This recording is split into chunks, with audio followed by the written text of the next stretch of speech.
So, kamusta na mga idol guys? Soto ayaw ng pakawalan ng Yokohama. Handang bigyan ng kontrata para mas ma-improve pa at ma-enhance ang kanyang abilidad. And bago tayo magpatuloy mga kaibigan, syempre hindi natin kakalimutan yung ating mga solid supporters na laging nakaantabay sa ating mga video. Shoutout po sa ating mga kaibigan, Marcos Rosales, Darwin Baculado, Renz Kevin Martin, Ronald Verbosidad, Junel Niesa, Adik. And gusto mo ma-shoutout din, please comment down below and wag mong kalimutan mag-like and subscribe. Maraming salamat po. So mga idol, alam naman natin na isa ang Yokohama Big Corsair sa naging susi ni Kai Sotto para makilala siya at maipakita ang kanyang tunay na galing.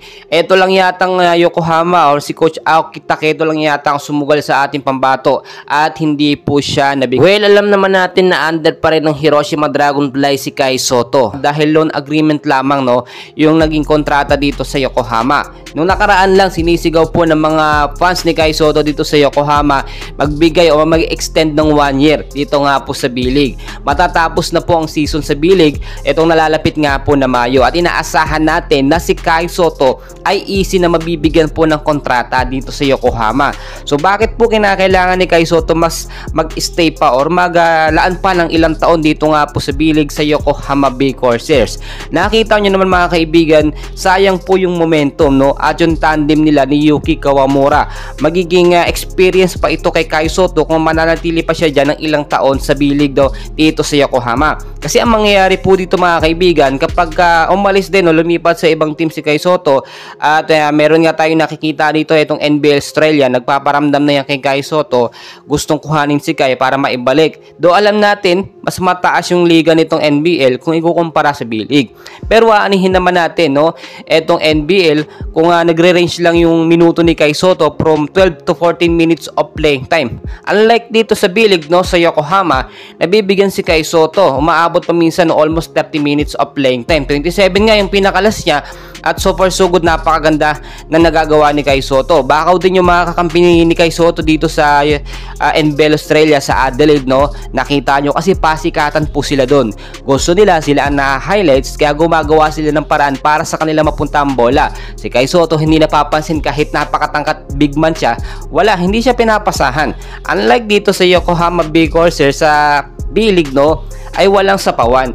Ganyan po kasi minsan yung mga ugali po ng mga Hapon hindi sila tumitingin kung anong nationality mo. Basta nakakatulong ka sa team, papasahan ka ng bola. Nakita natin si Yuki Kawamura at yung ibang mga teammate ni Kai Sotto, pag free si Kai binibigay. Yun po kinakailangan natin. Hindi natin sinasabi na dapat ma-highlight si Kai Sotto.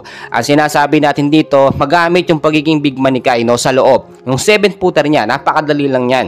Kaya naman si Coach Aoki Taketo ay nagtitiwala ng husto. Kaya nung titignan po ninyo, another 1 year ang kinakailangan ni Kai Sotto para mas mahasa pa. So hindi naman lingid sa inyong kaalaman na ang susunod na laban po ng Yokohama sa March 20 pa. So ngayon, ang haba ng preparasyon ni Kai Sotto para mag-practice, para mag-ensayo. Ang kinakailangan lang ay huwag hasagarin ni Kai Sotto sa ensayo minsan kasi nai-injured si Kai.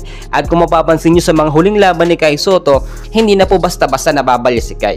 So sa NBL Australia, nakita naman natin at nung bago-bago lamang si Kai Sotto dito sa Hiroshima, kapag may nakakalaban na big man, tumatalsik kapag natatamaan na nababalya. O kaya naman yung bola nabibitawan, which is normally lang naman kasi manipis ang pangatawan ni Kai. Pero ngayon, dahil lang nga po sa ehersisyo at pagkukondisyon ni Kai Sotto sa kanyang pangatawan ay mas tumibay na. Kumbaga masasabi natin na literal na poste na si Kai Sotto ngayon na hindi basta-basta matitibag. Kasi pag pinagsama mo yung 7-footer na height niya at yung kanyang paglaki ng katawan ay napakahirap na pong tibagin yan. Para na yung pader kapag nasa loob ng court. Kaya asahan natin pag edad ni Kai Sotto ng 25 to 30 ay halimaw na po talaga yan. Yung sinasabi ni Coach Timko na domina ang Asia, baka hindi lang po Asia ang madomina niya. Baka pati Australia ay madomina niya at siguradong ang NBA na ang lalapit kay Kai Sotto para bigyan ng kontrata. So ang pinakasekreto dito, wag ni Kai Sotto lapitan or ng agent niya, wag ipilit na humingi ng kontrata o magparamdam ng kontrata. NBA po mga kaibigan na lalapit kay Kai Sotto para bigyan siya ng kontrata. Maraming mga team dyan. Ito si Kai Sotto, yung 7-footer height na yan, nag-aagawan po yan. Literal nga talaga na iiyak ang mga teams, no? Si Kai Sotto, no? Yung mga team dyan, iiyak po talaga yan. Pag si Kai Sotto, nag-extend na matagal sa isang team. Kasi gusto nila makuha si Kai, no? Alam natin, NBA Summer League, ang dami nagbigay ng minicamp, no? Tinetesting nila. At nakita naman natin, nabibigyan din si Kai Sotto ng pagkakataon. Hindi man siya na-drop nung mga nakaraan, pero nakita naman natin yung magagawa ni Kai Sotto. Well mga kaibigan, marami pa tayong kaganapan. So suporta lang tayo, no? Yung mga bashers, hayaan nyo na lamang, no? Dahil yung mga bashers, karamihan, nagiging supporters na po ni Kai Sotto. Basta tuloy-tuloy tayo, no? Always positive lamang tayo mga kaibigan. And please huwag kalimutan mag-like and subscribe.